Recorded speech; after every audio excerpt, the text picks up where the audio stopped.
Thank you, Dan Hartman, for your rendition of our theme, and welcome to episode 17 of the Champagne Comedy Podcast, where we talk about the best Australian comedy show from the 90s ever made, The Late Show, and other D-Generation comedy tidbits. My name is Matt, and joining this podcast today is Alison, Daniel, Kim, and Prue. Hi. Hello. Hey, guys.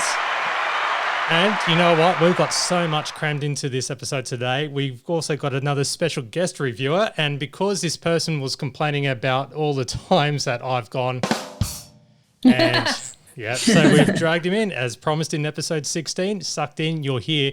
Please welcome Stephen.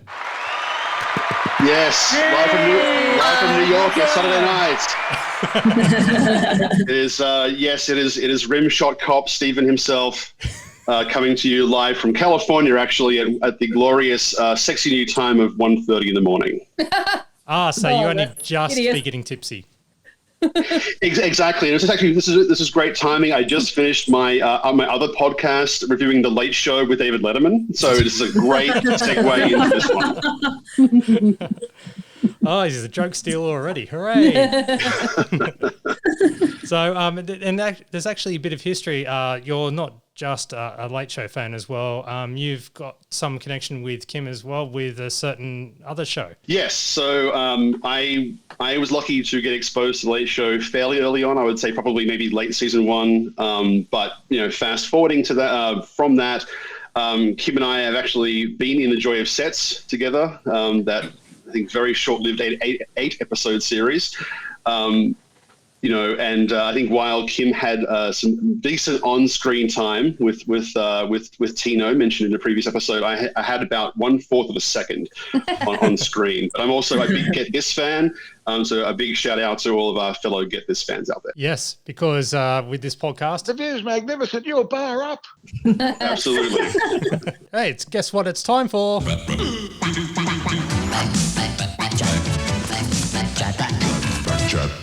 Yes, and you know what? We're going to go straight into our competition, which is the favourite quote competition.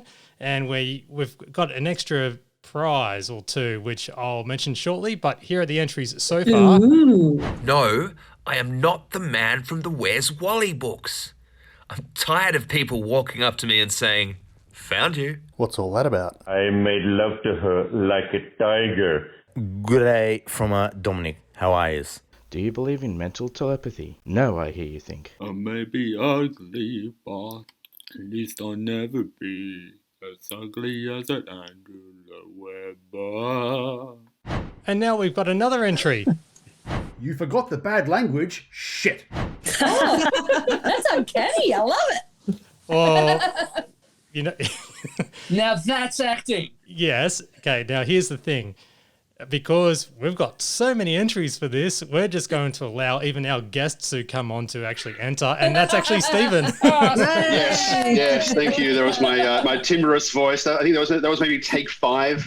I really want to get the shit right, and before I send that to Matt. Well, it was very, very good. Very good.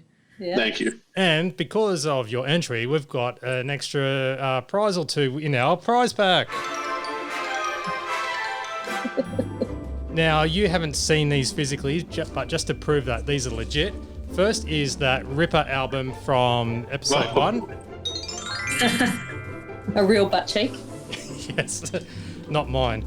A book of fake tan. Sorry, I'm just trying to shuffle through as much of these as possible. The most awesome... He's actually holding them up to the microphone. Yes. Yeah. Unopened Any Questions for Ben DVD. Wow. Starring Mortal Kombat's Josh Lawson as well. So don't forget that. Yes. The D-Gen Bumper Book of Aussie Heroes.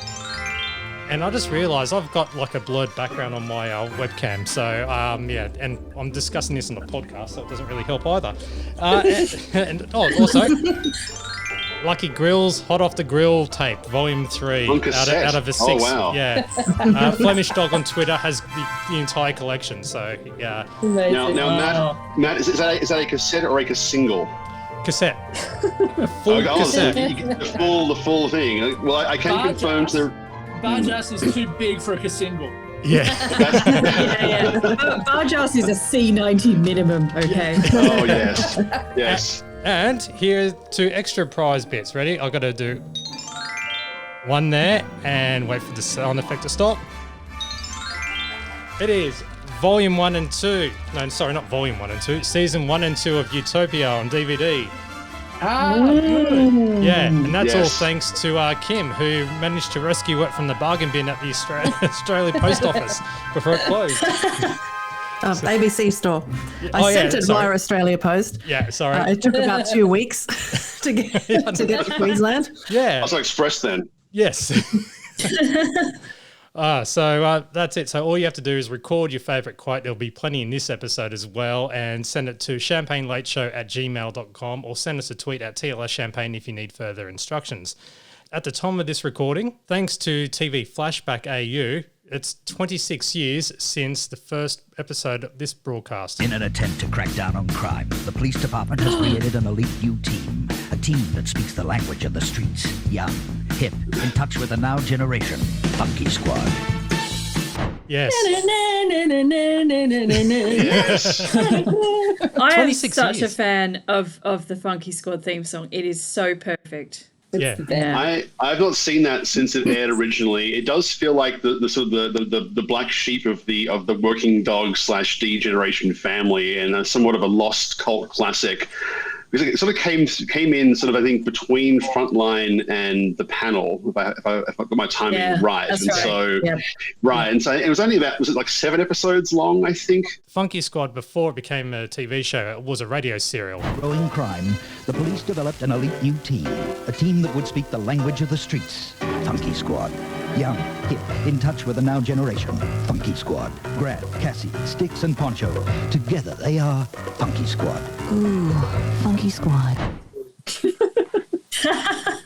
Ooh. And I'm pretty sure that came out at the beginning of '94. I remember because I recorded them all. I actually got up. So I'm looking it up. It was 95, I think, wasn't it? It was April 24, 1995 to June 5, 1995. And in fact, it was 7 episodes, me being the nerdy pedant that I am. Pedantry. Steve, you've got some feedback for us too. Yeah, so in the I think episode 1 or episode 2, you all talked about the fact there's some link to a UK series called The Mary Whitehouse Experience. About 10 years ago, I discovered a show that I think most people know, but I always think people don't know about, called SCTV, or Second City TV, which was a Canadian sketch comedy show that you can definitely see a lot of D-Generation and Late Show sketches sort of coming through from the spirit of that series. And even though it's sort of been lost to time, never been re-released in its entirety, it starred, John Candy, Eugene Levy, Rick Moranis, Catherine O'Hara, Harold Ramis, Martin Short, and many others. And in fact, it's actually the series where I have a newfound respect for Rick Moranis. I always thought, the kind of like, the dweeby guy from Ghostbusters and Honey, I Shrunk the Kids. He has this amazing comedic depth to him. When you're alone and life is making you lonely, you can always go downtown. When you've got worries, all the noise and the hurry seems to help, I know. Downtown, just listen to the music of the traffic in the city. Linger on the sidewalk where the neon signs are pretty. Happy again. So maybe I'll see you there. We can forget all our troubles, forget all our cares, and go downtown. No finer place for sure. Downtown, I can't wait to be downtown. Don't sleep in the subway, darling. So that was Rick Moranis as Tom Monroe. Imagine a sort of very coiffed hair lounge singer character taking songs that actually a lot like Richard Cheese, for us Get This fans out there. And that was a recurring character of his on the show. I think one more we can listen to, a shorter one. given that Tony has also done this particular celebrity. Coming soon to SCTV, Taxi Driver with Woody Allen. A special presentation on SCTV's Movie of the Week. I know what you're thinking, that violence really isn't my thing, that my idea of violence is like a pink shirt with purple pants, but I have to ask you something. Are you talking to me? I mean, there's nobody else here. I mean, you're talking to me? Who are you talking to? Woody Allen is talking to you in Taxi Driver, Thursday at 9 on SCTV. Yes, so that was the those of you who have seen that film where Robert De Niro has the gun in the sleeve of his pocket in that particular sketch, and sort of flies out, drops, and bullet flies. So hello out there to any of our fellow SCTV fans, and hello to Rick Moranis, who I'm sure is listening as well. Of course, he's our number one listener. Yeah. The song sung by Tom actually reminds me a lot of SNL, kind of late 70s, early 80s. Dan Aykroyd had that kind of lounge singer character who, do you know what I'm talking about? Yes. Yes. Yeah. And I think you could really probably argue that The Late Show drew influences from SNL probably, and various other shows that we've mentioned, Mary Whitehouse and Second City, and also, but what was happening on the live scene in Melbourne. So a real kind of bowerbird range of influences, but yeah, all part of what was happening at the time and in the decades or so before. And telling friends of mine, Americans, who obviously have no idea what this Late Show is, about, I'm coming to do a podcast, and, I would initially say, it was like SNL, but SNL to me is more like sort of high school level kind of sketch comedy. It's meant to be not quite as controversial, although in the last couple of years they have definitely dipped their toe a little bit deeper into the slightly more spicier area of comedy. But I think SCTV was far more sort of like, break the fourth wall, take the piss out of oneself kind of comedy. And so again, I think SCTV is known to people of a certain age. Otherwise, SNL, I guess, is a close enough comparison, I guess, to The Late Show for anyone living in the United States. The best comedy version of Downtown is done by Rick Mayall in Kevin Turvey. Go look that up. It's hilarious. And also, I just got to quickly throw in, May 1, all of Frontline and all of Utopia are being screened on Netflix, even though some of them have been on Stan. So Netflix, there we go, May 1. One other thing to note, actually, on last Monday, Judith Lucy was on Malloy talking about her new book. So they didn't talk about The Late Show at all, but it's always nice to hear two members of The Late Show just having a funny chat. And this was a really great chat. So check it out on the podcast. All right, it's time for Daniel and your program guide. Okay, so we're looking at a critical guide to the week's TV, if you can call Ross Warnke a critic, of course. Ooh. Warnke. Yep. So, full support there, yep. So he gets to put in his little comments next to the listings in the TV guide on a Saturday in the Melbourne Age. So we'll start with Channel 9.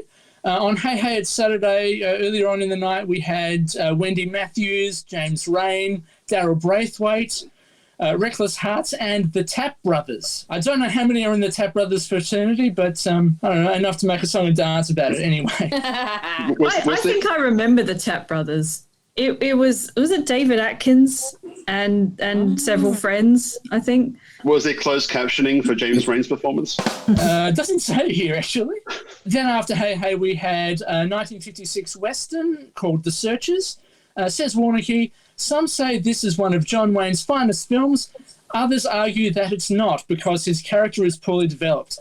But there is no denying that the story about Wayne's search for his niece who has been kidnapped by Indians is well told, with Jeffrey Hunter and Natalie Wood. Then over on 10, we've got Return of the Musketeers from 1989, directed by Richard Lester, but not a patch on his original Three Musketeers 15 years earlier.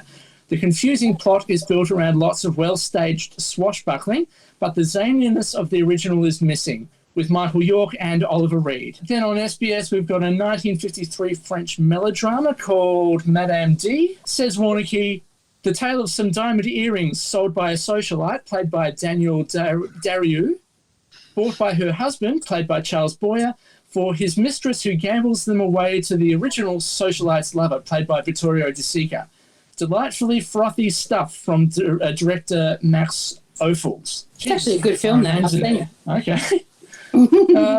Is it as frothy as Warneke suggests? No, I remember it being good. It's a good romantic comedy kind of. Go for it, everyone. Madam D. Yeah, certainly a lot more highbrow than what Channel 7 is showing. They've got a bit of a very racy triple feature. They started at 8:30 with Up the Creek, a 1983 teen comedy starring Tim Matheson and Dan Monahan. 4 students at a down-and-out university are offered degrees if they can win a raft race for their college. Generally absurd and pitched at adolescents, says Warneke. And that was followed at 10:30 by Revenge of the Nerds from 1984.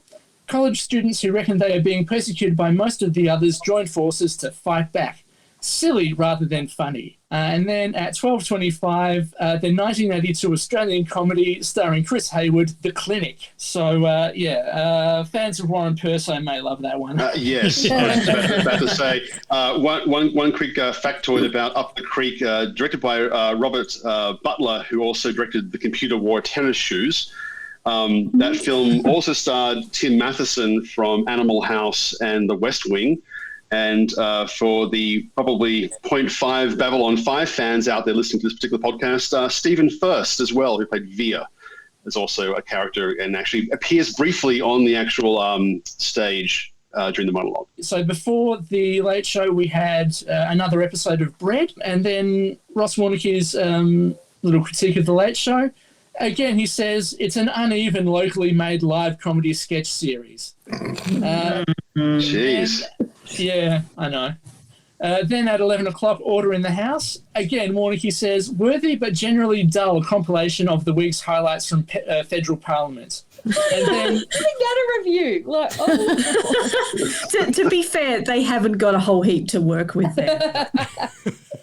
Yeah, well, I mean, it's not eating. There was a lot to work. Oh, that's true. Actually, if Keating wasn't in a mood to kind of use a sort of elaborate metaphor that week, Keating's a yeah.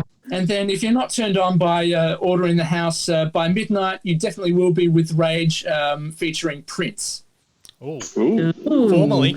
Yeah, I should point out I've got my November 1992 copy of Smash Hits magazine with me here. So I was just reacquainting myself with the era. Prince was in the top 10 with My Name is Prince. And in that particular magazine, they reviewed his new album as well, Love Symbol. And number 1 was Achy Breaky Heart, unfortunately. So I think 1992 had some fantastic hits and a few ones that we may like to forget. I'd say 95% of the songs are really good.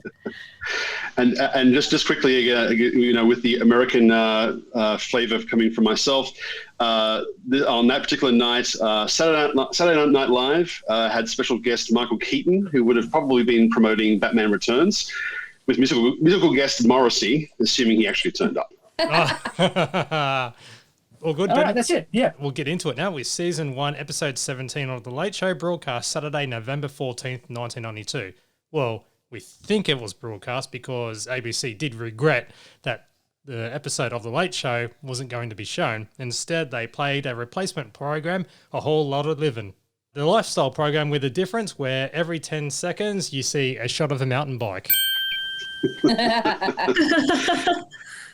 What a fantastic caricature of those lifestyle shows at the time, which which later on in the show we'll see even more of that. I think the doctor from this particular sketch is also the gentleman who was in the ad about the bank, and hardly permanent building society. Right, there's only one teller and none of the pens work. Yeah. That explains why he's able to swing golf clubs in there. He's a doctor. He's a Commodore. Yeah. It also gave me big flashbacks to remember we had to actually write in for a fact sheet. What halcyon days they were. Yeah, I do remember it was at Burke's Backyard. Eventually you could get a fax sheet by fax. I do remember this. Technology. I love A Whole Lot of Living. Like, it's got probably the best fart joke in the business in it, actually. And, normally I'm really harsh on these segments that don't have any of the Late Show cast in it, but they just hire actors. But all of these actors are amazing. And I think the guy who Yeah. plays this sort of drunkard chef is just the best. So when he comes on, He's brilliant, isn't he? And then Absolutely. lifts his leg, it's just hilarious. Yes. This chef character, his name is Keith. He's a kind of mashup of Keith Floyd and Bernard King. So he's both drunk and camp, and he's absolutely brilliant. But this whole sketch, it seems to go on for about 4 or 5 minutes, but it's absolutely crammed with gags, like, and really rapid fire as well. And it just cuts from one thing to the other. And just when you think they've run out of ways to use the mountain bike, it comes back again. It's brilliant. It's The only part of it which I felt was out of place was that sort of somewhat juxtapositioned sexual harassment bit towards the end of it, which felt slightly out of place compared to the flow of the rest of it. And I was thinking, wasn't quite sure what they were trying to do apart from convey the obvious message. Well, also, I feel like that that sexual harassment part was more poking fun at the format of lifestyle shows, and in particular things like crappy dramatizations. Yep, totally agree. And this is a very crappy dramatization. Like you've got this kind of old boss and a young secretary, and he's like really massaging her shoulders in a really creepy way, and it goes on forever. But also, is this also the first showing of what was basically Wallaby Jack in Tommy G going through a trash bin with the syringes coming out, and you can hear the audience being horrified at that. I don't think that was actually Tommy, though. No, I don't know if it was, but it was a really great stunt glove or whatever it was. Yeah. With syringes on every finger.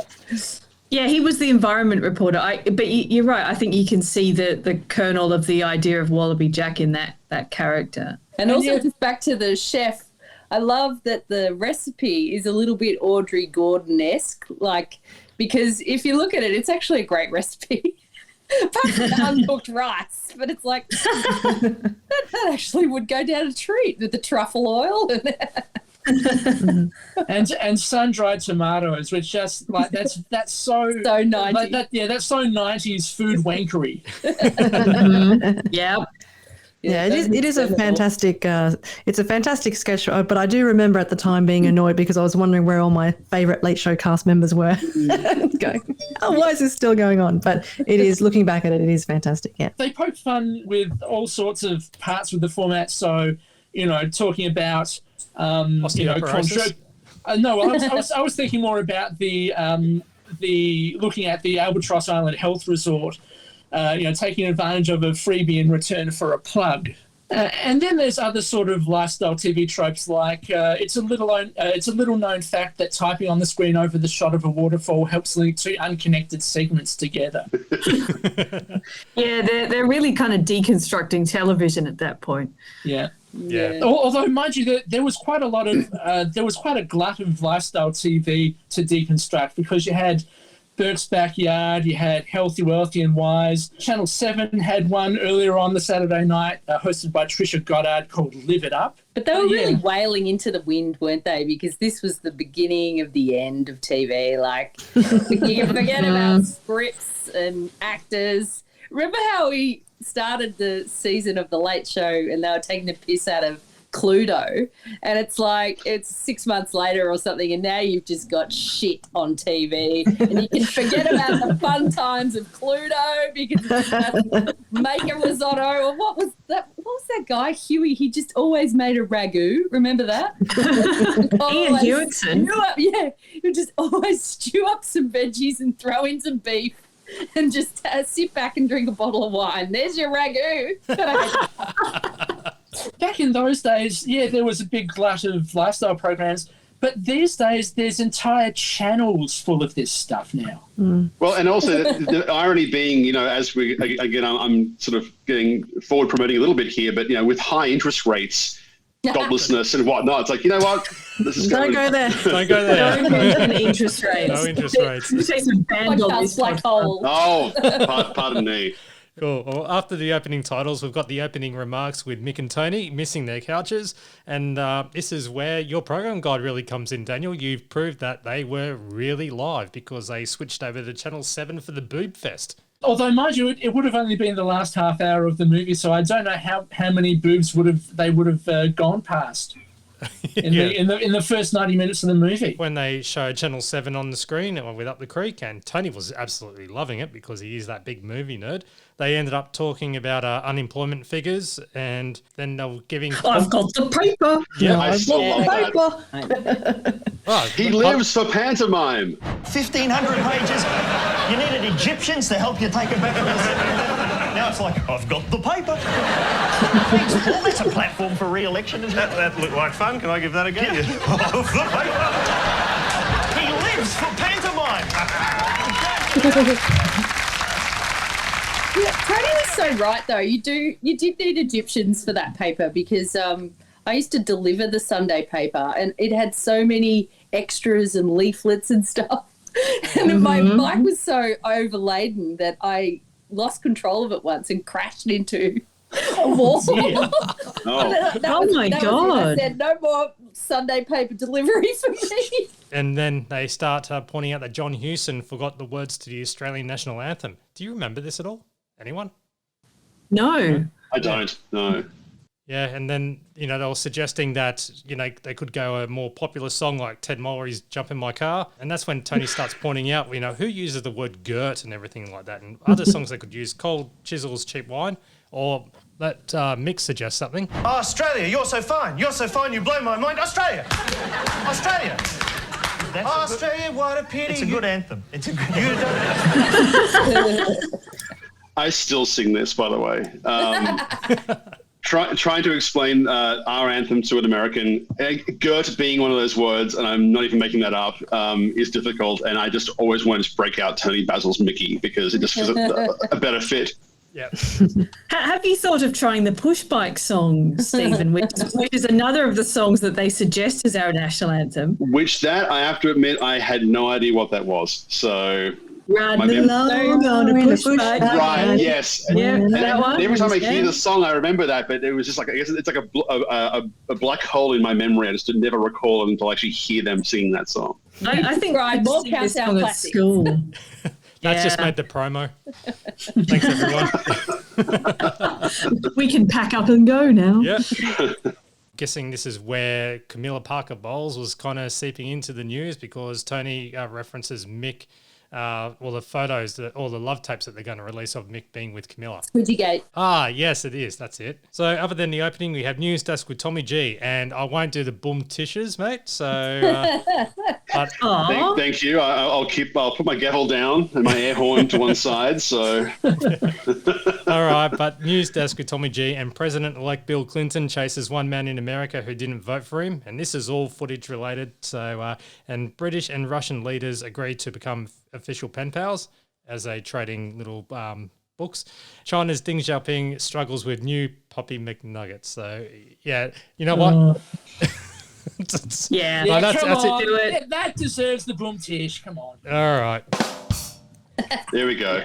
But that's more or less in reference to a little bit later on with Gareth Evans. Although, mind you, the footage that was used was kind of funny enough on its own because it sort of showed that old person.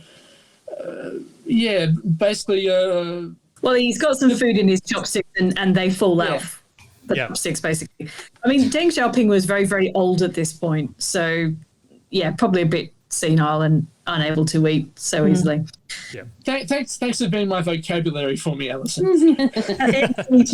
Anytime. So political unrest in Victoria with thousands of marching against Jeff Kennett's workplace reforms, and police were stretched to the limit. And this is where Tommy points out that the horses with the goggles saying that they're short-sighted.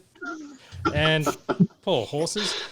They're only just protective goggles. Anyway, Jeff Kennett is accused of by workers of right-winged tactics, and Kennett's cabinet denies that, and that's when they showed footage of, I'm guessing that's the neo-Nazi group in Melbourne. And that edit actually felt really smooth. And so actually for a second, I sort of was slightly sort of just brought out, taken out of my flow going, okay, they're showing the footage of the actual march, the real march, and then the cut very smoothly to this other neo-Nazi march, and you think, oh wow, what a smooth transition there that kind of shocked me for a second. Oh yeah, especially with the Tasmania one as well, because there was the march down there in Hobart and against the Groom government, and there was a turnout of 200 heads with, and because it was Tasmania, that's 100 people. So sorry, what did I say? 2,000 heads. There we go. Still 100 people though. Yeah, fix it in post. It's fine. Yeah, fix it in post. If anyone's wondering if people still make those types of jokes about Tasmania, my daughter had a magician visit her school this week, and he made a joke about someone having several hands when they held out their hand to participate in a trick. So I was like, that's the second joke I've heard this week. Yes. That insults. And Tom goes into instant defense mode, saying, "Come on, 18 shows in, one Tasmanian joke. I think we're entitled to it." Yeah. France and Greenpeace boat is tailing a Japanese ship full of plutonium was rammed from behind, and authorities are baffled as Ayton Senna was 10,000 miles away. Now, I didn't get that joke originally, but it's later explained in the show. So I was a big Formula One fan at the time. I actually had to go back and double check because, spoiler alert, Ayton Senna actually passes away several years later while racing, and I had to double check to go, oh, okay, how close to this is this being to inappropriate? But it was luckily about 2 years apart. Thank goodness for that. And now, England, Anglican Church agreed that women can be ordained as priests. However, women can only have a limited role in celebration of the Eucharist, with a woman washing up scene of the Eucharist cup. Nice. This is pretty much a rehash of that women in the army joke from last episode, and it got pretty much the same reaction from the audience, really. Yeah, he admits it was sexist. Really, but he goes, that joke was sexist and sacrilegious. 2 in 1. And minister responsible for international disasters, that's pretty funny. Senator Evans makes headlines after a gaffe about the Chinese Supreme Leader eating puppies, hence the reason with the puppy McNugget. Evans, Rob, tries to make the correction, saying that he was out of context. We were at an informal drink session when I made the puppy joke, and I was quite clearly speaking off the record, off my face. I was pissed, clearly pissed. I was doing that. I was singing sea shanty songs. Yes. There was a lady from the puppy joke. I was absolutely. I'm still recovering with Barocas. Yeah. How good is Rob in this bit? Like, I love it. It's just like he goes to town with it. It is, one of those sketches that you're so glad made the best bits in its entirety, because it's just was complete classics. And the head bobbing, the ridiculous beard, the sort of self-reference of him looking up clearly at a monitor saying, "Am I Gareth Evans or Ned Kelly?" This to me still stands the test of time. Yeah, I love the way I like the bit. I'm going to deconstruct my own impression. Notice how he does that, and he's shaking his head. Notice how he does that. Yep. There's some really brilliant timing in this as well. Like he sort of goes and the puppy joke, and then sort of carries. That's right. Yeah, his descriptions of how pissed he is, and just great. And apparently, the governor of Hong Kong's dog was missing. Answer number 27 with black bean sauce, according to the sketch. Yeah. On the menu. Don't encourage him, please. Yeah. All right. But the story there's an archive story on the BBC website about what exactly happened. But it was when the then governor of Hong Kong, Chris Patten, had a missing family pet dog, and then Gareth Evans said they'll turn it into hors d'oeuvres for Deng Xiaoping, who I am told eats 4 puppies a day. The article goes on to say that fortunately the senator was spared any serious repercussions, as his comments were greeted with a very undiplomatic sense of humour. The Chinese embassy in Canberra stated, "We are unable to comment on Mr. Deng's culinary habits, but 4 puppies a day seems a little excessive." So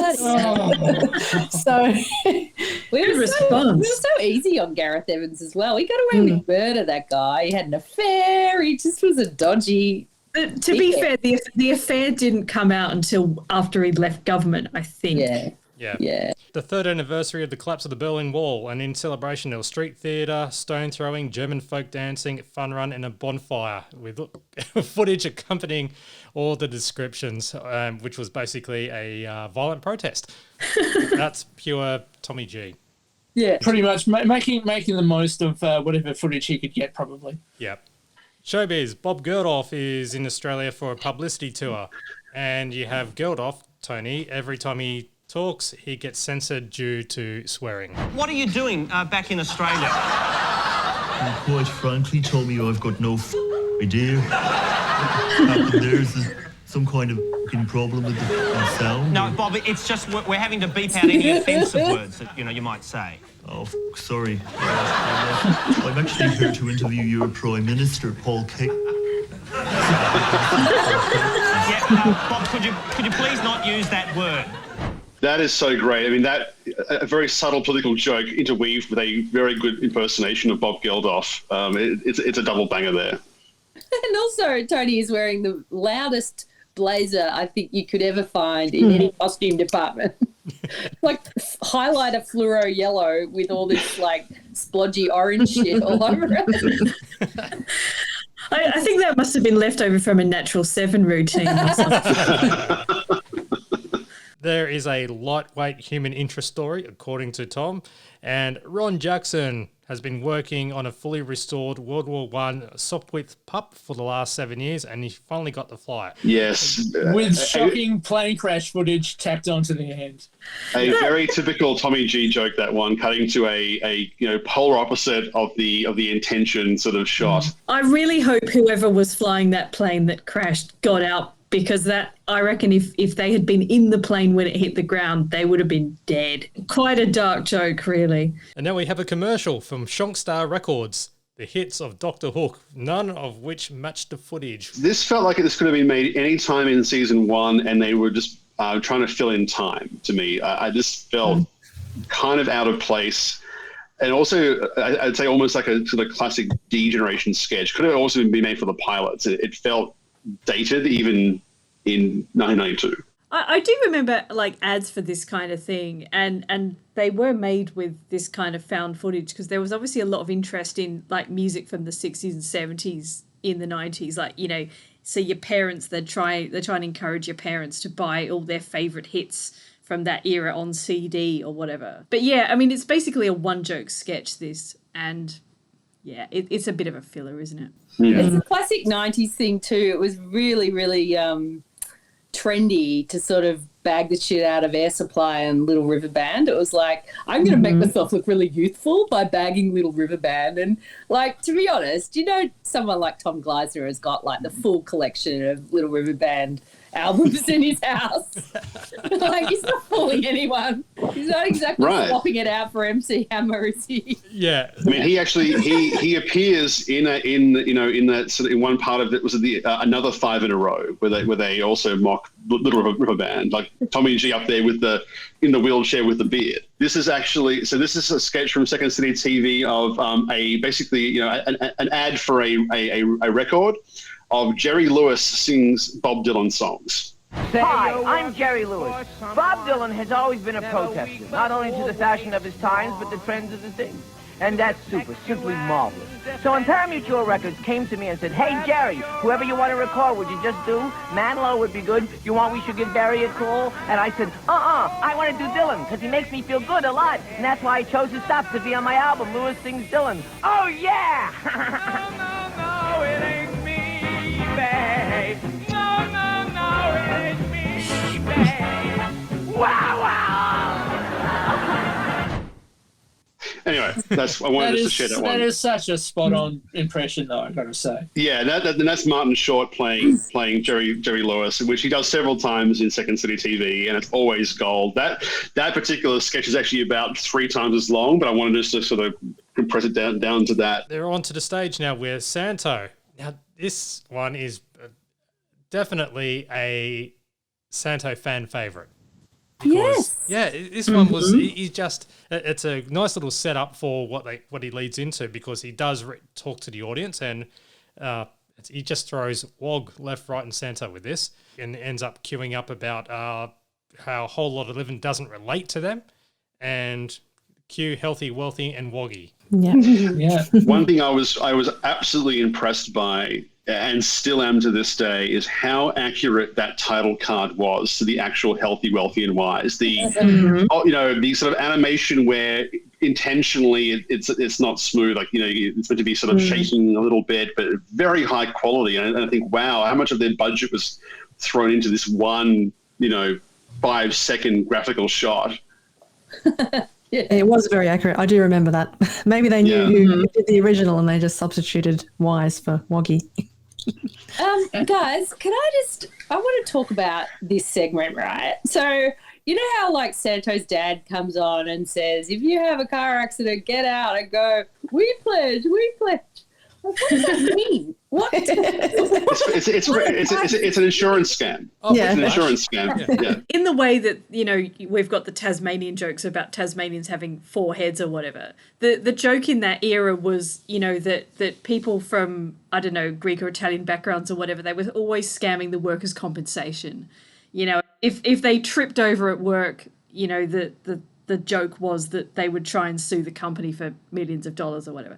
And, it's not really true, but anyway, that was the joke. And so this is what that refers to, basically. I mean, this whole thing feels very endearing, but only a sketch that only like Santo could pull off. And I think that, in current day television, you couldn't use the word wog that much on a live sketch. So again, I think it's a good opportunity for the product of its time soundbite. The product of its time.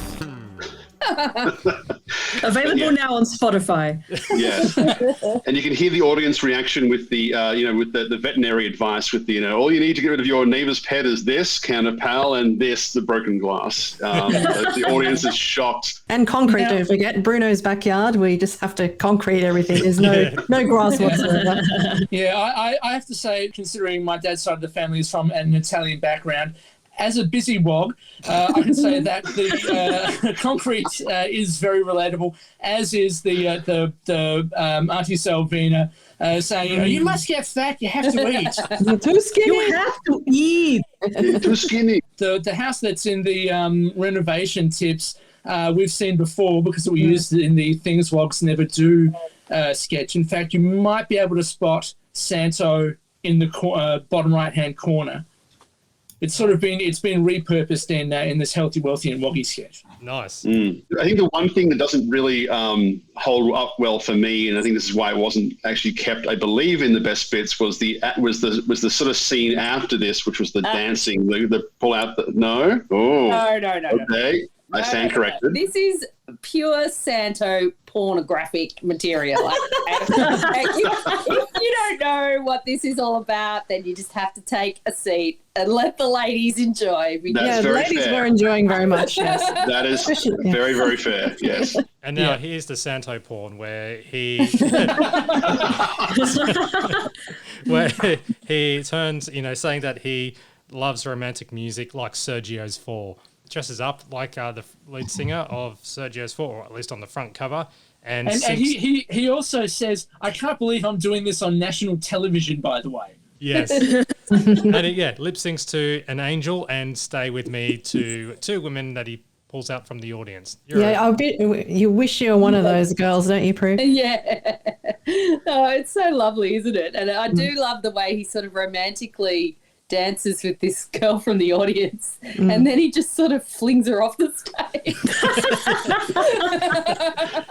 Now that first woman, I think this might have been mentioned on the DVD credits. I think that's a young Marique Hardy.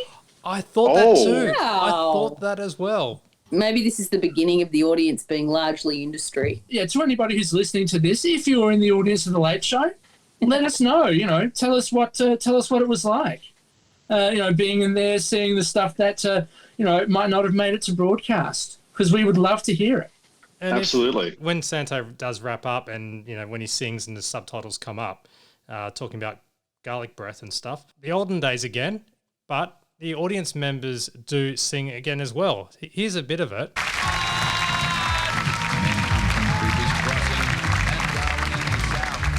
From the dusty plains of Innisfail to the Murrumbidge's mouth.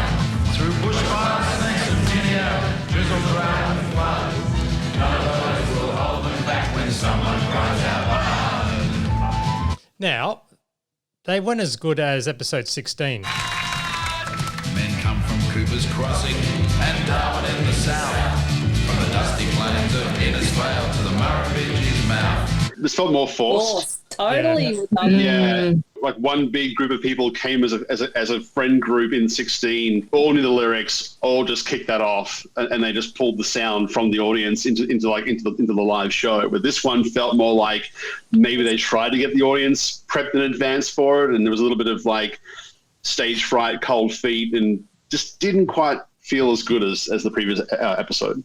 And they put the camera on them. Yeah. It's the olden days thing, and that just felt so daggy. Like, I do like how they hovered over that bloke when they said buxom wench.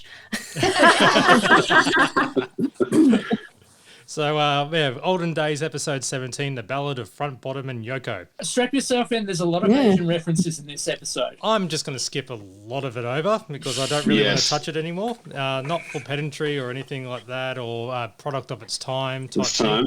Yeah, I'm not even going to. It's not even worthy of that, but not because it's bad or anything. Yeah, judge for yourself. Yeah, exactly. So the jokes are basically on the level of Whiplash. So you know they're that level of ethnic stereotyping gag. Yeah, it felt. In my notes here, I wrote that the sketch did feel problematic. They were clearly working from limited source material that you could argue is an excuse. You can argue it's not an excuse. When I watched the Olden Days, I also try and load up the DVD release, and just to see what jokes were actually cut or little bits and pieces.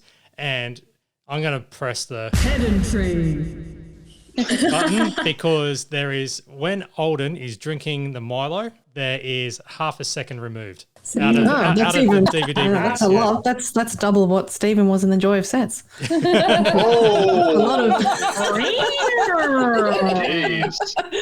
That is top-notch pedantry, Matt. Oh, well done. That is true, Zapruder footage, Warren Commission style analysis. well done. The other part of this sketch which feels problematic is the Rolf Harris references. We don't have to talk about that. It just feels like this is a sort of a double whammy of a particularly missable episode of the Olden Days. but it does have that sex scene with Governor Front Bottom, which I don't mind them rolling that back in. That's fine. That was quite raunchy, really, wasn't it? You know, he got lucky. Fireside shagging with Yoko Ono. With a woman. Yeah, with a woman. That part, if you want to talk about problematic, it's everybody going, it's with a woman this time. Sort of implying what we're all, Well, I think it really removes the subtlety of the sort of general emasculation of Governor Front Bottom. Yeah. But after confirmation that Front Bottom did sleep with someone, there was this joke. You got the leg over? Yes, I did. All three, as a matter of fact. That's called back to the Rolf Harris thing. Yes, and I think in a vacuum that joke does hold up very well. Yeah. And there's also the threat of Front Bottom releasing his own sex book. And then having to look through all the photographs and exclaim that his genitalia looks so small, even though the photos have been enlarged twice. Yeah. I'm starting to get why Brendan Lunny didn't quite like the olden days taking the piss out of Rush now. What, just now? And now it's time for muckraking. And this is Dr. Aaron Beaucaire. Fan club here. Yes. Mick and Jace respond to the Prime Minister's concern about too much violence on TV. And Mick thinks there's a few exceptions, like the father from Hey Dad being beaten to death with a blunt mallet. Yeah. Yeah, but then Jace goes, it should be the little fat kid. And then they say, we can all agree on that. And then we kind of think today, maybe not. Maybe back to the original statement. Yeah, right, first time. A product of its time. See, that's where it's useful. So the PM says any show that has an AO rating, which would be M or MA rating now, should be shown after 9:30. And so The Late Show falls under that category. And that's when Mick starts giving Jason nipple cripple. Jace gives Mick a horse bite. But then they invite from the University of Michigan, Dr. Aaron Beaucaire. This is such a great sketch. When it starts off very academically and as you'd expect, then that slap to the face just suddenly changes the entire tone of the sketch. And I had forgotten about that slap. I remember the sketch overall, but then he gets slapped and you hear the audience kind of gasp. And then Aaron really very professionally handles that, obviously pre-planned reaction, and then just escalates from there in classic Aaron Beaucaire style. Well, yeah, it escalates from there. So, yeah, after Jason slaps Aaron, then he gets attacked with the champagne bottle from Mick, followed by Jason smashing a table over him, then Mick shooting him, then suddenly being set on fire, Mick pouring the fuel on, Jason lighting it. It's just amazing to behold it, especially with it all happening live in studio as well. Yeah. I think it's really indicative of how special Aaron Beaucaire was, that this kind of sketch could happen. It just feels too wild and risky. There's no way anyone would sign off on this now, but he was such a pro, and really trusted and, delivered. I remember watching this sketch, the first or second time I ever saw it, and I sort of thought, that's a really weird pair of glasses that he's wearing. And of course you realise as the sketch gets going, they're safety goggles, exactly, because he's having champagne smashed on his head and coffee tables, and then he's being set on fire. But yeah, what's great about this sketch and why it works is that it's just done so quickly and so neatly. They just go from one thing to the other, and you barely notice that it's escalated suddenly to the point where they're setting the guy on fire, and then right at the end they're threatening him with a chainsaw. It's the speed and the pace of it that just makes it work. It's such a classic. Yeah, it's great, especially the chainsaw at the end, because he's off screen, so it's all just assumed what's going to happen to him, and you've seen all of this horrible stuff happen to him, and you can only just imagine what's going to happen next that they can't show on TV. We'll praise Dr. Aaron Beaucaire because while he's no longer with us, he passed away, I believe, in 2013. Other than The Late Show, and previously he did Das Kapital stuff, but he did special effects for Funky Squad, The Castle, Shonky Golf, The Dish, Russell Coit's All Aussie Adventures, even Welcher and Welcher, where Santo was part of that show, and Bad Eggs. So there's plenty of other Australian shows that he did. He was well regarded. It's great to see this sketch again, and great to see that he was part of ongoing Working Dog and similar projects. The next sketch. Now this one, I don't even remember this one, but it was a marriage guidance counselling with Celia McDowell, played by Jane. She was expecting 4 couples on this weekend marriage counselling retreat. Car full of men turn up saying, "Is this the Heaven's Gate marriage counselling?" Sorry, that was a quick little joke there. And well, wasn't Heaven's Gate the name of one of those cults that was around? Yeah, because she asked where their wives were. It's like, they couldn't make it. So why is that, guys? Yeah. So, and the workshop turns into basically an unofficial boys' weekend. I don't know how I feel about this. I'm trying to like it. I'm trying to find the spirit of the sketch, and I get that they're just depicting these, ochre blokes who are shit house of everything, but I just didn't like it. I just couldn't. Me either. They shot several sketches when they were at that. Was it Jason's family property just comedy before camp? Comedy camp before they made the Late Show. And the famous one is the Wild Men sketch, which is pretty good. And of the ones that they shot there, I think this is probably the weakest, which is probably why they've left it to the end. But really the kind of the jokes are sort of a bit rubbish, like Jane's standing there and one of them's looking up her skirt and saying, "Oh, she's got red knickers," and that's kind of the level of the comedy. So it's a bit disappointing. But I agree with you. It's very derivative of Wild Men, so I understand why it's been let off. But it's the same setting. They all seem to be wearing the same flannelette shirts as well as Wild Men. Yeah. I think they've slightly swapped hats or whatever because I think someone else has got the beanie on. But there's also a bit which I noticed where someone pulls out an old school mobile phone, one of those ones with the big battery on the back. I think I had one of You those. spot that? Yeah. Here it is. Babe, no, of course I love you. Babe, I love you. I told you that. Yeah, as soon as we get home. Yeah, that was a great night. Oh, yeah, here you go. Help me in it. All right, I'll see you when I get back. Okay? Love you.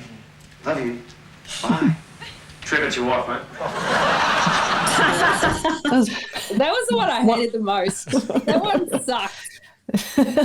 That was what was, I guess, called the Gordon Gekko mobile phone because it was so massively chunky. Those of you who watched Wall Street back in the day. I think the only thing I really liked about this sketch, and I'm sure all of you would know more content than I would. It was great to see Jane leading a pre-recorded sketch, despite the fact that the base material really just didn't hold up. That was my only real sort of major positive thought about this. Yeah. I just, do you know what else I hated was the headlock that Tommy G puts Jane in, and then later he says like treat him mean to keep him keen, and he does this with his fist. Yes. Yeah. You know, I'm trying to get into the spirit of it, but I just felt like saying fuck this. You know, I just didn't go with it. It's just a bit off. It's the thing with I think most comedy is that some of it is timeless, but quite a lot of it is ephemeral. A very fancy word for a product of its time, of course. But this would have been acceptable back in '92, but 30 years down the track, it's a bit off. I think this is probably tolerated in 1992. Not acceptable by today's standards completely. Yeah, they're trying to take the piss out of like sort of problematic husbands, really, aren't they? And it's sort of it's not quite working. They're not quite finding the funny in it, probably because it's not a particularly funny topic to start. Probably because husbands are still problematic. Maybe that's what the problem is. Yeah. I don't know. And then also the sketch ends on this kind of weird note where like essentially it hasn't worked out. She sent the men home, and sort of the last shot you see is of Jane as Celia, picking up after them, and then suddenly Mick appearing out of nowhere wearing a towel and sort of growling at her. Which, I mean, for all the Mick aficionados, we had Santo porn before and now we've got Mick porn now, I suppose. Well, that's where they lead into the next segment, and Tony segs into it saying, you bet you didn't expect that ending, did you? So this is where the teaser has come in. Man's deepest fear has risen again. Jaws, the revenge. This time, it's personal. For undiscovered masterpieces of the cinema, Jaws the Revenge, the fourth installment of the unsuccessful... the fourth in the decreasingly popular Jaws series, as Tony this is the movie is also known as Jaws 87 in Japan. Oh, God. I found that out from Flemish Dog on Twitter. Unfortunately, that means you have to go through Jaws 1 through 86, which is a hell of a movie. And those of you who remember Back to the Future Part 2, there is actually Jaws 19 in the year 2015. So. Now, have any of you watched Jaws the Revenge? I haven't. I have many years ago. It is utterly trash. I mean, Tony's breakdown of this film honestly is covers it from pillar to post. Another quick reference to get this, I apologize. Directed by Joseph Sargent, who was the director of the original Taking of Pelham 1, 2, 3. Which is a good film. That's a really good film. Yes, the Kim Beazley theme, for those of you who are listeners. Michael Caine quoted about this film says, "I've never seen it, but by all accounts it's terrible.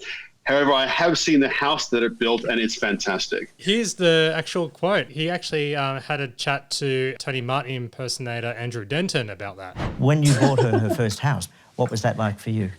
Oh, that was incredible for me, for my mother to have a house. because we lived in, we grew up in council houses, you know. She was worried you couldn't afford it. What I did is, one of the worst pictures I did was a picture, I think it was called Jaws 4. The Revenge. The Revenge, yeah. And I had a little part in that. And I was paid $1 million for 2 weeks' work.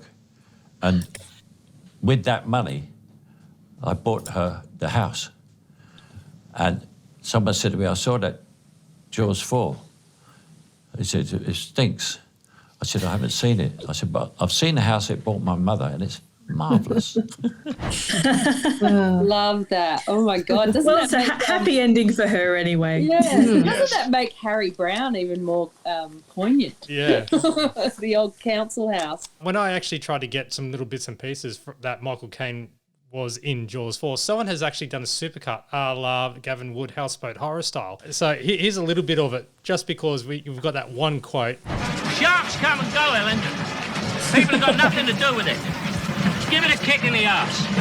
Don't worry, the nightmares will go away. I knew a one-armed piano player once. Took 2 minutes to play the minute waltz. I said to him, where's the disinfectant? He said, I've left it in town. So I said, what are we going to do? So he says, I'll tell you what we'll do. Come back at lunchtime. All the flies will be in the kitchen.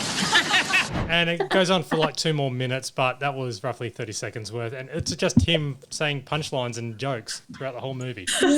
He sounds like an old school comedian. Yeah. He got paid $1 million for it. 2 weeks' work. And yeah, I'm still amazed looking at the program guides from last week that, this must have been inspired by the movie being on TV last Saturday night. And God, he's got some funny lines in this section, doesn't he? He rips it to shreds.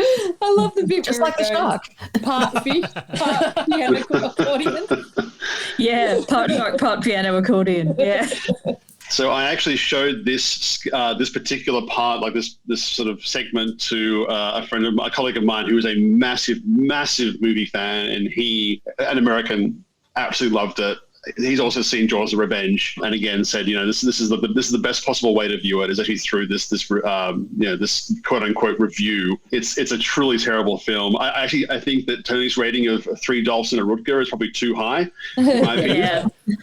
There's also quite a good line, and he describes the shark as having all the realism of the ghost train at Luna Park. If you want to watch this segment, it is available on YouTube, because pretty much every time that Jaws: The Revenge has been on TV, I've tweeted it out, because I'm pretty sure there's been a couple of times where it's been shown on SBS Viceland in a series of bad movies. Oh, I do love the line. I do have to mention a few lines that he says that are so good. I love the way he says the cast has just accepted that the shark has reassembled itself. And also the bit where the shark has broken into her apartment and checked her diary and followed her down to Hawaii. And he brings out that map. The map, yeah. And got And her there. Yeah, and mentions that the shark gets there first. Yeah. Which is the ultimate sort of gap in the plot line. One last thing, Matt, is that those of you who have a serious interest in movie soundtracks, the soundtrack for Jaws: The Revenge was actually released in 2015. So go to your local Brasher store now to pick it up. Fantastic. All right, and we have the next sketch, which is Rob. Rob sets up on how particular musicians get their start. For example, Chopin, and it's just basically a routine all about Rob as Chopin. No, Chopin. Yeah. Chopin. I'm just thinking Chopinzy right here on ABC. Yeah. That's right. That's the one. So, and yeah, this looks like it was written by Rob because he's very into it, I should say. Yeah, I've just written down here, 18th century costumes, my God. Yeah, the powdered wigs at go-go. Yes, the set was sort of strange. I was reminded of the holodeck from Star Trek: The Next Generation, the kind of the grid pattern behind them. Again, this felt like to me a classic sort of D-Gen sketch. You could have seen Michael Veitch You know, there as well. And again, this felt a little bit like filler to me. I wasn't particularly enthralled by the humor. I felt it was about 2 and a bit minutes long, which to me was about 1 minute too long. And it's like they would have taken 6 hours or something to get them all suited and booted in those costumes, with those daggy gags. So I love it. It's insane. But after having an identity crisis with it, he eventually breaks out and plays... Song of Joy again? And then he does play Billy Joel Piano Man. And now we have the toilet break, and Jane explains that they've been accused of being too Anglo-Saxon in the feel of the tunes that they've been showing. So to keep with Santo's, quote, woggy, unquote, theme, here's John Kapendakis.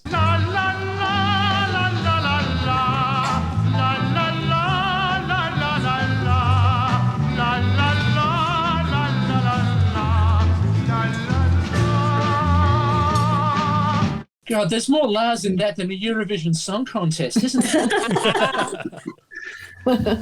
He's got a pretty good voice, actually. He's a taxi driver, apparently. So yeah, well done to John. But I love that kind of 1960s drumming in the background going on as well. Yeah, it's good fun.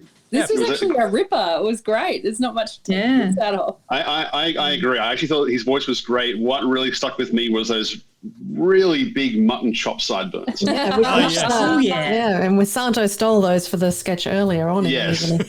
That is a very late 60s, early 70s look, isn't it? The big sideburns. Yes. Yeah. And now the next sketch is a live one where they're on stage, and it's Tommy G hosting How to Do a Dinner Party Part 2, Dinner Party Conversations. Brilliant. I was actually wondering who the two actresses were, obviously apart from Jane. I couldn't easily figure this out. I thought Daniel's very deep dive into the information here may have pulled this out. The one sitting between Rob and Santo looked very familiar to me. I couldn't quite pick who she was. Same. The blonde woman, I know who she is. Her name is Janie Anderson. And she actually used to date, I think I'm right about this, both Matt King and Greg Fleet at different times. But she was a sort of comedian actress herself. And I remember she had a show that I saw at the Adelaide Fringe in around 98. So that's Janie Anderson, who's the blonde one. The other woman with the brunette, I've seen her in lots of things too, and I have no idea who she is. I know, because I just realised as you were talking, I'm thinking... I kept thinking her name was Sarah Chadwick, but I was totally wrong. And it wasn't until then I realised the other comedy show she was on beforehand, and that was Colin Carpenter. And then, bam, Vicky Blanche. And then, yeah, and then IMDb right now, and it says dinner party guest. Because I'm thinking... I used to watch Colin Carpenter. Yeah, I remember her now. Yeah, she was in like the first 1 or 2 seasons. You're putting too many vowels in that program. Colin Carpenter. Sorry. Carpenter. Colin Carpenter.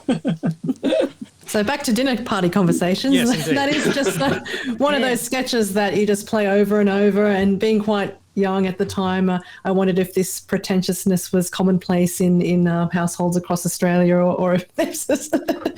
And I don't know. I didn't have that type of household that had dinner parties. So not sure if you guys had witnessed all this in real life.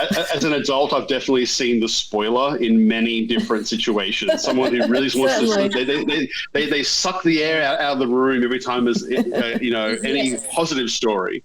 My family had a lot of fucking dinner parties, and I think not literally. I actually think that they killed it for our generation, because we're shit at hosting a dinner party. Like, we don't do it. Like, no thanks. Let's go out. Like, let's not create a mess at home.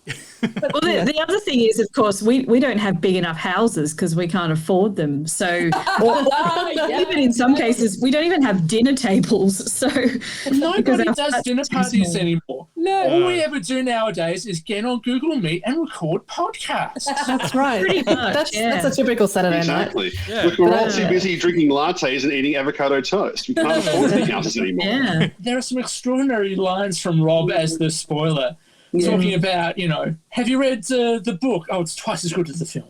About the power of one. Yeah. Greece was ruined 20 years ago. Have you been to Turkey? The ultimate one is the pregnancy one, though. Yes, You know, definitely. Oh, yes. You know, giving birth would have to be one of the most profoundly moving experiences I could ever have. You've obviously never stood on the summit of Mount Everest. That would have snow on it because it's winter. Brilliant. Tall mountain. Yeah. It's all the more funny to me that those two had 5 children together. Yeah. That must come up a lot.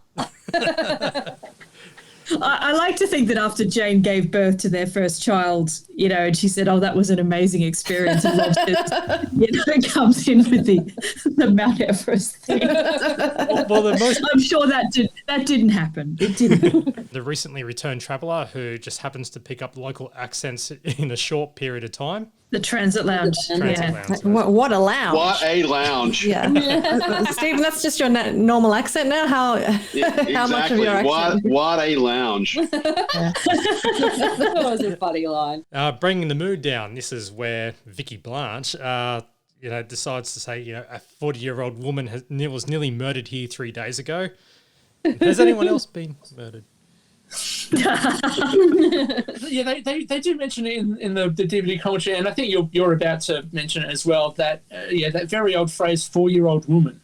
Yeah. Yes, Yeah. she misspoke. No, 14. No, that's later. I heard 4. Oh, right. Well, Yeah. I thought it was 4 too, but I wrote down 40 just in case I heard it wrong. But everyone else has picked it up, so I'm going, I was right then. Yeah, and talking about enjoying a great meal, and there's on the other side of the world 2 million Somalian children are dying of starvation. Doesn't Santo say they just need to eat?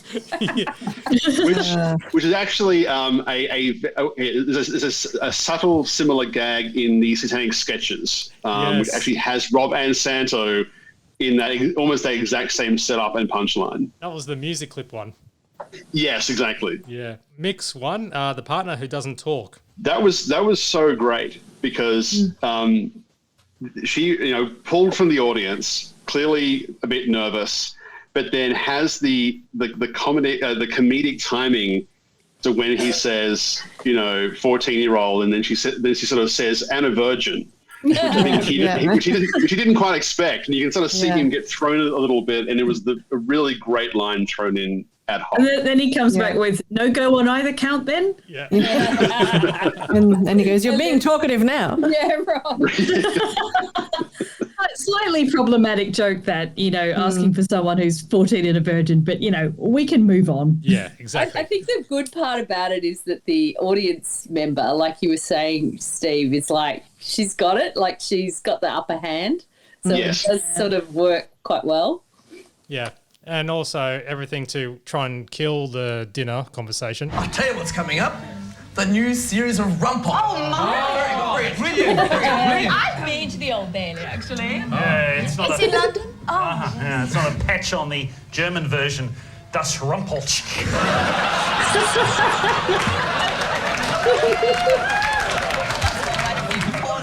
Television. Oh, don't forget Dateline on SBS. And what about Quantum? Brilliant show. What about The Late Show? That's...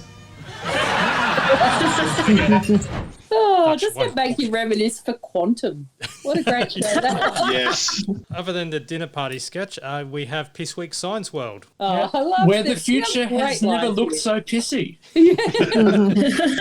This felt like one of the weaker Piss Week sketches, which I guess is probably saying something. To me, the greatest part was the font, the kind of classic, 1970s sci-fi font that they were using for all the various descriptions of the amusements within Piss Week Science World. Some Piss Week worlds are complete winners because of the visual, and some Piss Week worlds, I think the narration is the star, and this is one of the ones where I think the narration is amazing because, the lines is like, learn how toast is made.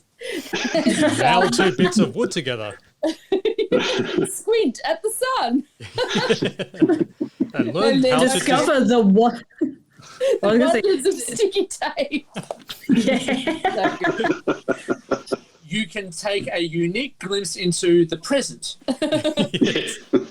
My favourite one was the Wonders of Gravity, which is literally a kid jumping off a bin. Now we have time for Graham and the Colonel, and they're just rushing straight from the dinner party sketch. Brilliant! Brilliant! Okay. I know, it's like they've got, it's like they want to deconstruct what they just did in the dinner party sketch, which is fantastic because it's a great sketch. Yeah. But they can't get into character. Well, this whole Graham and the Colonel was an absolute disaster. In the best possible way. I mean, at one point where I think one of the early jokes they did, and you hear the groan from the audience, and then they both kind of pause and they say, "Can you hear something?" It's like the air conditioning. So other than the Prime Minister's 11 cricket match, where the Colonel thought that he was older than that, that's where that groan came in. That big one. Yes. Adelaide Grand Prix, they congratulate Gerhard Berger and they farewell Nigel Mansell. And Senna is pursuing a career in dodgems. Now, I looked up what they were referring to, and now this throws back to the news desk at the very start, where about the Greenpeace and Japanese boat type thing. Here's the actual bit where it happens in Adelaide Grand Prix. Listen carefully. Now both go out! Senna Mansell was destined not to finish the Australian Grand Prix. Yeah, It's a chicane. Yeah. Mr. Whippy. Well, I mean, Farley, Murray Walker, who actually passed away just a couple of weeks ago, actually. I really enjoyed the pre-recorded mini vignettes they had of at the supermarket and taking the bins out and just constantly running into each other. That was fantastic. Yeah, I did like that. Well, this is where that big blooper came out, so I'll just play it. Graham, how much? I know you're listening when you do that. Graham, how much are those cars worth? $750,000. That's a lot of money. That's a lot of money. And they don't even slap a no, hang on. They don't even slap. Hey, there was a sixth person at that dinner party. They leave their cars on the side of the road and they don't even slap a car. This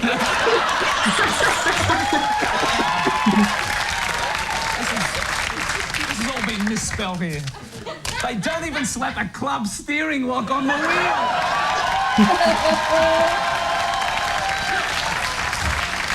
Can you believe that?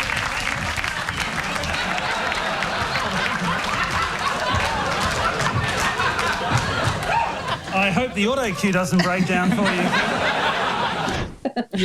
Yeah, just throws the script towards the camera as soon as he's managed to spit the club lock line out, and gets congratulations from a few of the other cast members. This actually, I think, is why this segment is so great placed at the end of the evening, because their energy is probably waning a little bit, and then the fact that things clearly go off the rails, and then Mick comes up and pats Santo on the back, and then sort of like walks off camera again, and it's this kind of camaraderie of like, it's okay, mate, just keep going kind of thing. And Rob and Santo, I mean, in every segment of this particular character sketch that they do in the series is always just so sort of free flowing, and they just let mistakes kind of just wash over them, and they keep going and they push through it. And it's always very funny. There's just Graham's listening face, so you know that when he's got that look and he's got his finger on his mouth, he's thinking. It's always a great way to get the audience to laugh. There was flummoxed. There was a flummox for the whiteboard. Yeah, it's overused. Well, don't we know it? Yep, and that's when they get out a Roger's thesaurus. And the Colonel goes, that's outdated. And he brings out the Keating's thesaurus. So it's more or less about Paul Keating's put-downs, really. And goes, look up words up for Senate, unrepresentative swill. And leader of the opposition, rancid conservative. Yeah, you don't get such florid put-downs like that anymore. No. So I once showed someone, like an American, a super cut from Order in the House, coming up next, of Paul Keating jabs at John Hewson and at other Alexander Downer and others, and people are gobsmacked at Americans are gobsmacked at the level of insults that fly between the Prime Minister, the head of government, and other members of the Parliament. The "I'll do you slowly." That's a classic. Which is a classic, of course. Yeah, and there was the classic, I think, in '93 when Keating called the Prime Minister of Malaysia recalcitrant. Does anyone remember that one? Yes, Yeah. yes. American politics is a bit politer, really, isn't it? I mean, until the Trump era. Until Trump. It got pretty rancid, but, you can't imagine Barack Obama or Joe Biden sort of using phrases like unrepresentative swill. Yes. As they went on in the night, they were talking about the new censorship system. That's when they started to flash the, mystified silence light? They got a use out of it again. Yes. Yeah. Yeah, because they're talking about the EEC GAF talks with Senator Evans, and that's when they throw it back to... I thought it was Ned Kelly. Yeah. The Colonel did say some things in regards to Fast Post and stuff like that, which that went nowhere. And we got a... I'm sorry, I shouldn't have said that. I apologize. I really do apologise. Yeah. I did like that bit where it goes, Graham, are you going to the Remembrance Day ceremony? And, or Graham asked the Colonel, and the Colonel goes, of course I went to the ceremony. I'm a Colonel. The Piper didn't know the theme from Rin Tin Tin, alas. That's the one. That's it where he apologised. Yes. But he's got something that I would quite like, which is a red poppy that squirts water out, which again is a joke you probably wouldn't make these days in an era when Anzac Day and Remembrance Day are very much revered. But back in the 90s, people used to kind of take the piss slightly out of veterans and remembrance a bit, and well, really after John Howard, that attitude changed quite a lot. So yeah, interesting to see this. But what a classic comedic prop gag that was, though. Sort of Buster Keaton, Marx Brothers style, squirting the water out of the flour, which I wasn't expecting, having not remembered this sketch from 30 years ago. I was expecting some big style, like massive poppy that he would drag out, like the I think the Viv Richards cap we'll see, I think, later on in the series. Yeah. Yeah, and then there's a classic line when he says at the Shrine of Remembrance there wasn't a dry eye in the house. Yeah, it was all working. Yeah, it was all working up to that drum shot. It was. That pretty much wraps up Graham and the Colonel, and then they go to closing. But because they're so pushed for time, that's it. They just roll the credits. Any Easter eggs in the credits, Daniel? Well, yeah, there was no time for anything on the couch, and there was also no time for the audience ticket promo either. No. They just go straight into the credits. The only one that's worth mentioning is Tracy Spring, who works in the staging department. Who was uncredited as holding up the sign and conversing with Tony during Undiscovered Masterpieces of the Cinema. As Tony said, that was how Adriana Xenides got started. Yes. There's also a funny credit for Michael Hirsch. I don't know if you've got this one, Daniel, but I wrote it down. It's healthy, wealthy, and Yiddish. So following on the theme of lifestyle programs, a reference to Michael Hirsch, who I'm assuming is Jewish, based on that. That's interesting. Oh, Hirsch. Makes sense. Oh, of course, yeah. I also noted that this episode had 8 pre-recorded segments and 7 live segments, which felt... without going back and actually counting the previous 16 episodes, feels very pre-recorded heavy. Yeah. I don't know. Maybe I think it's always like that. I think that's about roughly what the ratio is. It's a bit half and half, really, isn't it? Because they need a break from the studio stuff, so they mix in the pre-recorded. But one thing I did spot about this episode is how early in the episode the olden days is, because normally it's a bit later in the show. But yeah, it really was quite early in the show in compared to the general running order. Yeah, you bring up a good point, Stephen, about what the ratio is between live and pre-recorded. It's not something I've ever thought to go back and calculate. Yeah, I sort of wonder how it compares to other programs like SNL, for instance. Yeah, I mean, SNL has definitely become more pre-recorded dependent. Because I think I just up there, sheer schedule of shooting and rehearsal. But a lot of SNL, which is also 90 minutes too, as opposed to 60 minutes, is a lot. Still a lot of live sketches, also a lot of commercials. So it's it's SNL normally what they've got, like sort of maybe 3 or 4 pre-recorded things, and the rest of it's all live sketches. Yes, in the last 10 years, they've added something called the SNL Digital Short, which if any of you have seen any of the sort of Andy Samberg, Lonely Island music sketches, That's become very prominent, but they definitely are doing more pre-recorded stuff than what they would have, back in, say, like the 90s, comparing to, to when Late Show was out. I think you're right, though, because I remember when we first started watching this season, there was a lot more like cutting back to the news desk in the middle of the show. And so, yeah, there must have been less of these longer filmed bits because they were relying quite heavily on the stuff they'd done, for the Channel 9 pilot and whatever. And now they're making their own crazy 18th century costumes go for 2.5 minutes. Now, before we wrap up, because that is the end of the episode and also the podcast for this time anyway, we still got a few more. I've been working on something during the week and only 2 people know about this, but I'm considering releasing some really limited edition stuff for this podcast only of some merchandise. Now, this is going to be visual here, but I will put a tweet out for it if we all agree upon it. Now, this is... I can see a bit. Yeah, I can see it. Okay. Well, oh, yes. Nice. Yep. Okay. It's a Warneke, Fidgen and Oliver notepad. So to write down your bitchy thoughts about things that you see around you. Yeah. So there's that one. To send in your letter to the Green Guide. Yes. And also a pedantry. Yes. Yes. Oh, very coffee nice. mug. Coffee mug. Now, when you put down the coffee mug, does it have my voice saying pedantry? Because, that would be fun. So it'll be pedantry. That's the one. Yeah. Nice.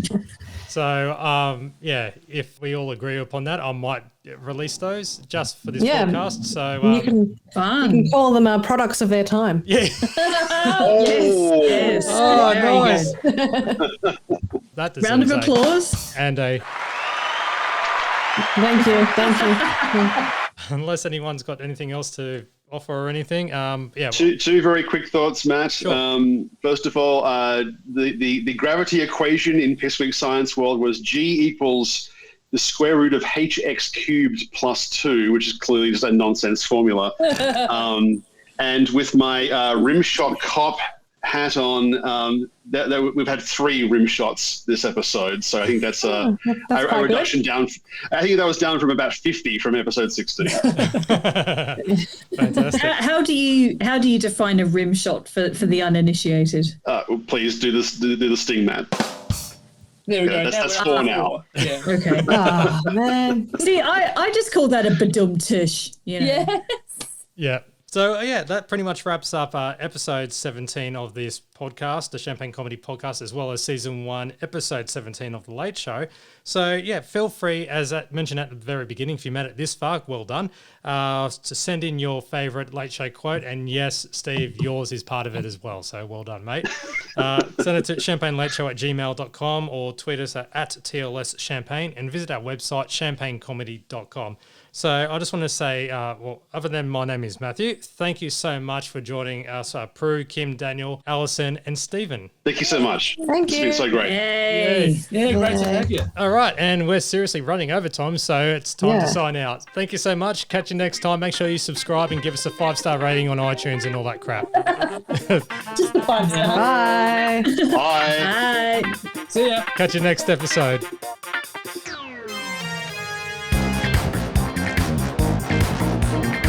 Brilliant. Thank you for listening to the Champagne Comedy Podcast, created by fans for the fans. For more information on this podcast, please visit champagnecomedy.com. Produced by Matt Fulton Productions, mattfulton.com.au.